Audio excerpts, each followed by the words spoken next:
was a state-run program intended to assist the elderly and disabled with basic needs like eating, bathing, getting to the bathroom. It was deemed so poorly managed, as one news report put it, the state could not assure the health and well-being of the people they were supposed to serve. The mismanagement was fatal, with heartbreaking and stunning frequency. The state in question, Sarah Palin's Alaska.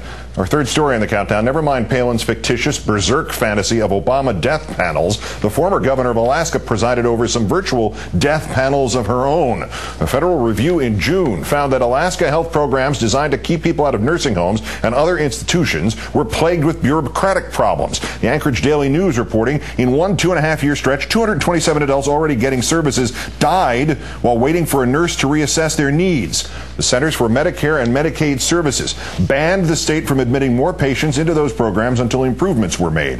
The suspension on admissions to one program has since been lifted, but a ban remains on another Alaska Medicaid program that provides a wider range of services for people with more severe needs. It might be assumed that such a program in any state would have these types of issues, but no, it's just Alaska. It was the only state in the union to be put under a federal moratorium. Meantime, another Republican lashed out against the Palin death panel talk. Senator Johnny Isaacson of Georgia, supporter of expanding Medicare's end-of-life planning coverage, speaking with the Washington Post. I just had a phone call, he said, where someone said Sarah Palin's website had talked about the House bill having death panels on it where people would be euthanized. How someone could take an end-of-life directive or a living will as that is nuts. You're putting the authority in the individual rather than the government. I don't know how that got so mixed up. Joining me now from Anchorage, talk radio host and Huffington Post contributor Shannyn Moore. Shannyn, good evening. Good evening, Keith. First, to Senator Isaacson's point, isn't the reason why things got so mixed up in this health care debate because former Governor Palin might have been registering some guilt over how many people died on her health care watch in her state? I don't think that Sarah Palin registers guilt.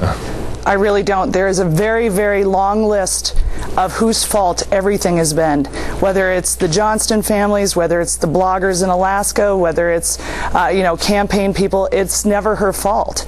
And so I don't think this is part of a registration of that. I think this is really a cry to her base. Palin would have you believe that the Medicaid system is flawed, but in this particular case, isn't part of the problem, or wasn't at least the part of the problem during a considerable period of time here, the incompetence of her administration, not of some sort of systemic problem with Medicaid? Isn't it interesting that people keep running for office that keep telling us the government's bad, and then they get in and they prove it? She's a classic case, and she talks about how bad the government is and that bureaucrats are bad. Yet she spent a lot of time on the road last year running to be a bureaucrat and being part of government. She got in and she proved it. And I spent a lot of time today talking to this department. I talked to 4 or 5 different people there, and my understanding is this: that they actually requested funds, they requested more resources, and were denied.